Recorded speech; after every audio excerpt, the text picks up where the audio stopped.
Hi, I'm Sean, and I'm a volunteer instructor with SSE for archery, and we are here to discuss some of the range rules and some safety items that you need to know when you go out to the range and you shoot with our club. Hi, I'm Connor Austin. I am a senior at SSE Archery. This is my 8th year doing archery, and I will be talking to you today about the compound bow.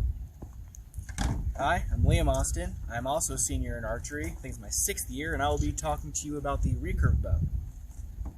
Hi, I'm Patrick Austin, and I am a senior in SSE Archery. This is going to be my 3rd year. I also shoot compound bow, and I'll be talking to you about the events that we do and competitions we have. Sweet. Hi. So this is a recurve bow. The parts of a recurve bow consist of the sight. As you can see here is also red, just to see easier. There are the limbs on each side, and there's a riser, which I'm holding onto currently. From the riser, usually you can also equip maybe a stabilizer, so it helps your bow balance so it doesn't do this like mine. On my bow, you'll also see that I have these balls of fur. They're actually made from the fur of beavers, and they help silence the bow. So it keeps it from rattling, and if you want to go hunting, it stops the animal from sensing your shot. There are also 2 different types of arrows you can use to shoot out of a recurve bow. Some people will use these rubber fletchings. These are called fletchings. So they don't really give way that easily. As you can see, it just straight bends. But with recurve bows, it's more likely that you're going to be using feather fletchings because they actually give way when you run your hand through them. That just gives it more accuracy. So on compound bows, they have these things called whisker biscuits that allow the plastic fletching to go through easier. On a recurve bow, you don't have that. So instead, you have the feather fletching, so when it hits the riser of your bow, it doesn't skew it off its path and make it inaccurate. Now I'm going to be talking about different types of equipment for your body. So currently, I'm wearing an arm guard and a finger guard. So what the finger guard does is it allows you to shoot the bow and let the string give a better transition off your fingers, so it slides instead of catching like it would on your fingers. So this just gives you extra accuracy as well. And on my arm, I have an arm guard, and if you're not holding it correctly, or even if you are, sometimes your string will slap your arm. This is just to protect your arm, make sure you don't get hurt. Hi, so I'm going to be talking about the release for a compound bow. It's basically just a mechanism that you strap to your wrist like this, and it is meant to, it has a little claw right here that you pull back and you wrap it around the string like this, and that clips onto the string like this. And now when you pull back, you're supposed to pull, and that release helps you have all this.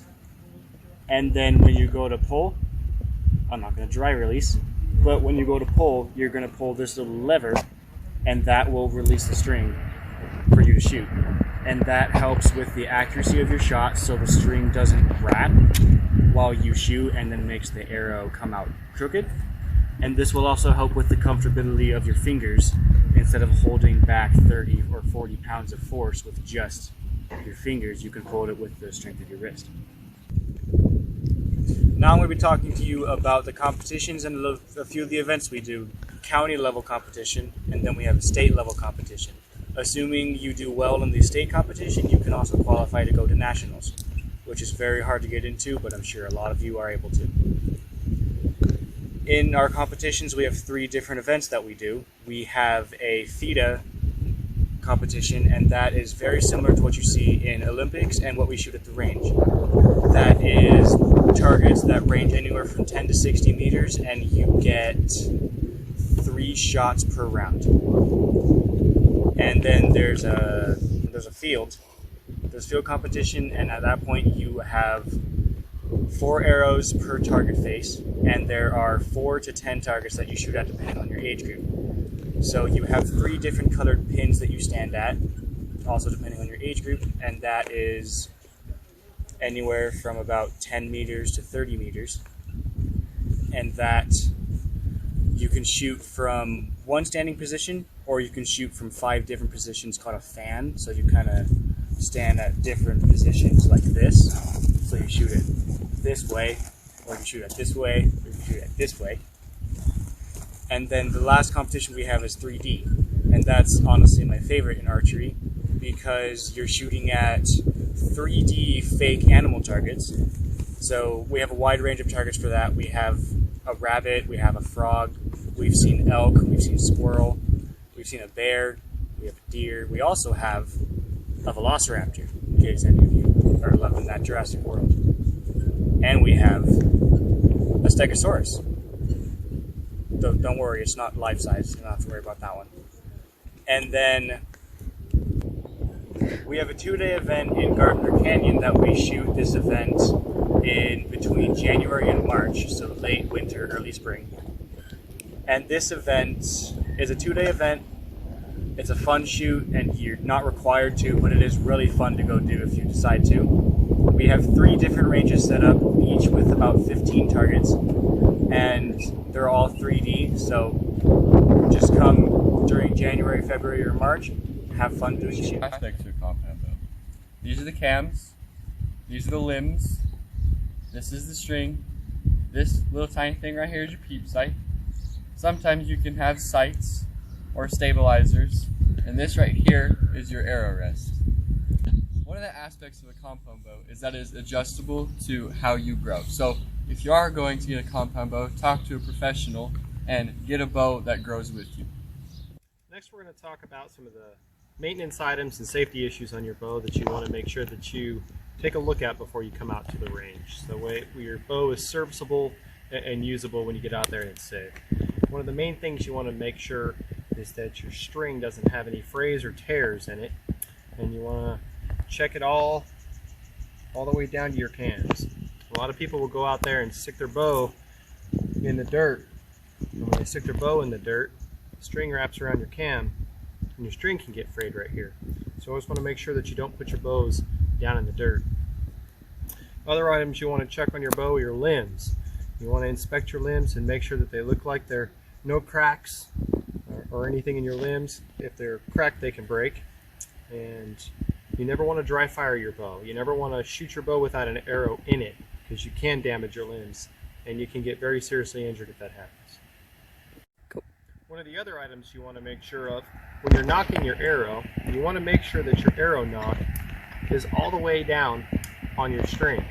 Sometimes you'll hear a pop, sometimes you won't, but you need to make sure it's all the way back.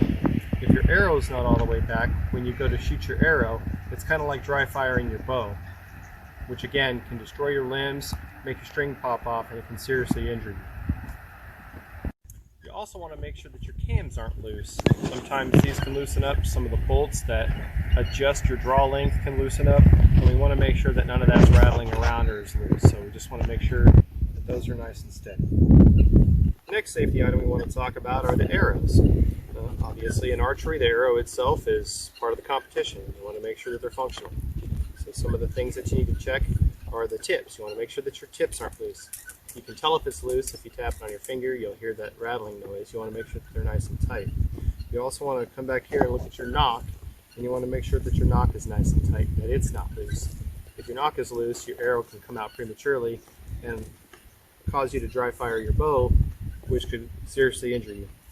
You want to check your fletching on your arrows, which are these fins right here, and you want to make sure that they're nice and secured and they're not coming apart. You also want to inspect the ends of each of your arrows to make sure that there's no cracks or splintering in your arrows. This can often happen when you're out at the range and your arrows hit something on the target that's solid, like a piece of wood that's holding the target face, and it can damage your arrows in the back and the front. So you want to inspect those and make sure that there's no cracks. You also want to flex your arrows only if they are carbon fiber like this one. Never do this with an aluminum or a wooden arrow, only carbon fiber. You want to flex these arrows away from you, but you want to listen as you're flexing. And if you hear any crackling noises, then that means your arrow is probably damaged and you don't want to use it. One thing you want to make sure of is that if you do not have a quiver, this is a quiver, it's an arrow holder, is that when you are carrying your arrows, do not wave it around like a wand. You're not Harry Potter. Please hold it next to your Yep. side.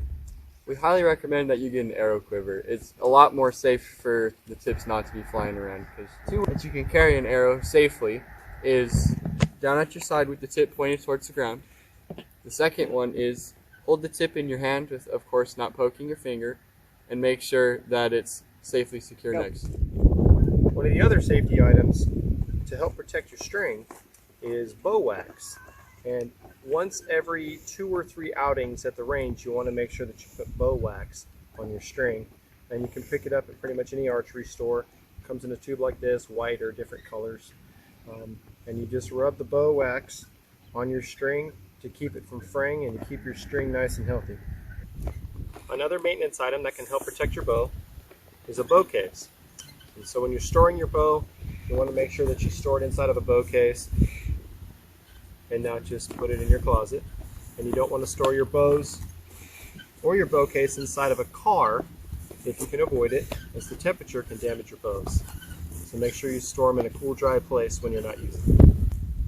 Another safety item we'd like to talk about is your clothing.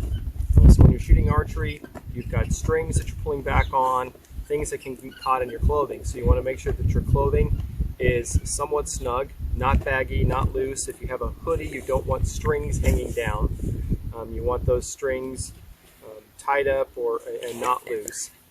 You want to make sure that you don't have anything hanging down in front of you. If you do, necklaces and stuff should be tucked in or taken off. So you don't want anything loose that can get caught in the strings of the bow. If you wear earrings, you want to make sure they're not big and bulky where they can get caught. As you pull the string back, you have that string next to your ear and the side of your face, and so you don't want to catch anything. If you have long hair, you want to make sure that you pull it back either in a ponytail or tie it up so the hair can't get caught in your bowstring as you're pulling it back, going ahead and shoot. When we're out at the range, you'll notice oftentimes there will be 2 or 3 separate lines. One, you'll have a firing line, and that's where the archers will stand when they're ready to shoot. You'll have a waiting line. When the archers are done shooting, they will come back and wait behind the waiting line. And sometimes, but not always, there'll be a spectator line, kind of where this table is. That will be where the spectators can sit back and watch and enjoy the archery competitions. So the next thing we need to talk about are the whistle commands that you will experience while you're out at the range. There's 4 whistle commands that we use, and the first whistle command that will get the shooters to the line will be 2 whistle blasts. And when I do 2 whistle blasts, the shooters will go to the shooting line, and that's for them to get ready. They leave their arrows in their quiver, and they just stand there and they wait until everybody is at the line and ready to shoot.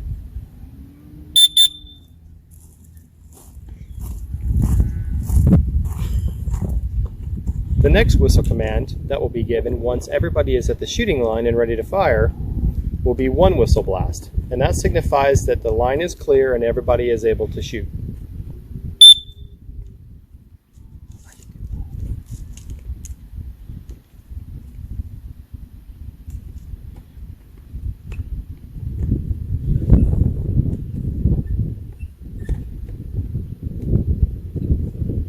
Everyone's done shooting, they will go back behind the spectator line. Once the firing line is clear, that is how we as range officers know that everyone is done shooting. And once we check the line is clear, then we will allow everyone to retrieve their arrows. And that will be signified with 3 whistle blasts. The 4th whistle command will be a ceasefire command. And when you hear 4 or more whistle blasts on a ceasefire command, everybody needs to stop what they're doing, draw their bows down, and put their arrows in their quiver. The reason for that is there's something downrange that is unsafe. A whistle command is not the only thing that can signify a ceasefire. Anybody on the line can yell ceasefire. And if you hear ceasefire or 4 or more whistle blasts, then everybody will draw their bows down and put their arrows in their quiver and wait for further instruction. Another safety item is when you pull your arrows from your target, and how to do this safely. First, you want to make sure that there's nobody standing behind the arrow, because as Connor pulls his arrow out, he can stab me with the knock end of the arrow. So you want to make sure that the area is completely clear. and you want to pull your arrows from the side of the target. Put your hand on the target and brace the target, and you want to pull your arrow straight back, making sure nobody is behind you. Once the arrow is clear of the target, you put it immediately in your quiver. Once you've pulled your arrows from the target, you will come all the way back past the waiting line and wait until everyone has finished retrieving their arrows. At that time, the range master will let you know when the line is clear and you are safe to proceed to the shooting line by giving you 2 whistle blasts. Thank you for joining us and watching this safety video. We hope everybody can go out to the range and have a good time and have fun. That's the ultimate goal while being safe. And welcome to Triple S&E Archery.